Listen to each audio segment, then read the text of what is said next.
Club को तोड़ने पर सुप्रीम कोर्ट की रोक। जी हां, ये बड़ी खबर इस वक्त आ रही है जिसमें क्लब में कमर्शियल कार्रवाई पर भी सुप्रीम कोर्ट की तरफ से रोक लगा दी गई। सुनवाई तक देखिए क्लब नहीं चलेगा। सुप्रीम कोर्ट की तरफ से कहा गया कि सुनवाई तक क्लब ना चलाएं। सुप्रीम कोर्ट का गोवा सरकार को notice, Goa coastal zone management authority को भी नोटिस जारी किया गया है। 16 सितंबर को मामले की अगली सुनवाई होगी। तो सुनवाई तक क्लब ना चलाने को सुप्रीम कोर्ट की तरफ से कहा गया है। नोटिस भी जारी सुप्रीम कोर्ट ने किया है। गोवा सरकार को भी नोटिस भेजा गया है और इसके साथ साथ Goa coastal zone management authority को भी नोटिस भेजा गया है। गौरव हमें और जानकारी देंगे, सुप्रीम कोर्ट ने क्या कुछ कहा? गौरव जरा विस्तार से बताइए।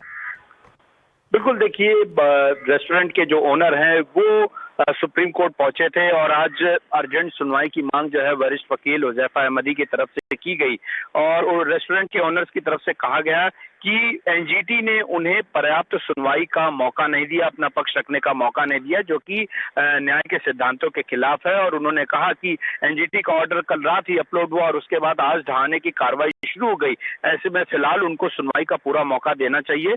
चीफ जस्टिस की बेंच जो कि यू ललित की बेंच है जस्टिस की, उन्होंने कहा कि हम इस पर आज ही सुनवाई करेंगे और उन्होंने सुनवाई करते हुए कहा है कि अभी तक जो होटल को ढहाने की कार्रवाई जो हो रही है उसको पूरी तरह से रोक दिया जाएगा और साथ ही साथ शुक्रवार तक यानी कि अगली सुनवाई तक इसमें कोई भी कॉमर्शियल एक्टिविटी नहीं होगी। यानी कि जो ये रेस्टोरेंट बार चलता है वहां पर लोग नहीं आ जा सकेंगे, लेकिन राहत देते हुए ढहाने की कार्रवाई जो है उसे रोक दिया गया है। सुप्रीम कोर्ट ने यह भी कहा है कि जो गोवा सरकार के वकील हैं, इस मामले में जितने भी वकील हैं वो सभी दस्तावेज लेकर अगली सुनवाई में आए।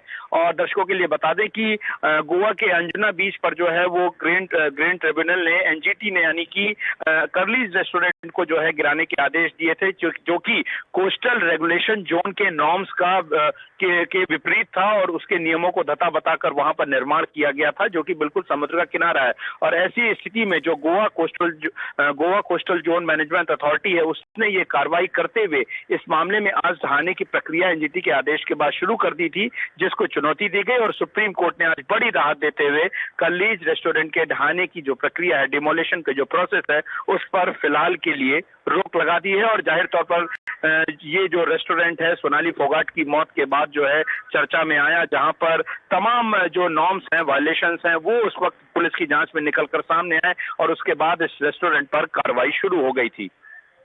शुक्रिया गौरव इस जानकारी के लिए। तो कर्लीज क्लब में देखिए सोनाली को दरअसल ड्रग्स दिए गए थे और ड्रग्स देते हुए वो वीडियो भी सामने आया था। टाइम्स ऑफ भारत ने वो तस्वीरें भी आपको दिखाई थी जब सुधीर सांगवान सोनाली को लेकर के आगे बढ़ता हुआ उन तस्वीरों में सामने आया था। और ये जो कर्लीज क्लब है दरअसल यहाँ पर सुधीर सांगवान तो पहले कई बार जा चुका था, लेकिन सोनाली फोगाट उस रेस्टोरेंट में पहली बार गई थी, उस क्लब में पहली बार गई थी जहां पर सुधीर सांगवान ने उसे खाना मिलाया और एक ड्रिंक थी जिसके अंदर ड्रग्स मिला करके सोनाली फोगाट को दिए गए थे। इस तरह के खुलासे इस मामले से जुड़े होते रहे हैं और अब कर्लीज क्लब तोड़ने पर सुप्रीम कोर्ट की फिलहाल सुप्रीम कोर्ट की तरफ से रोक लगा दी गई है, लेकिन यह भी कहा गया कि जब तक इस मामले में सुनवाई पूरी नहीं हो जाती तब तक आप इस क्लब को ना चलाएं।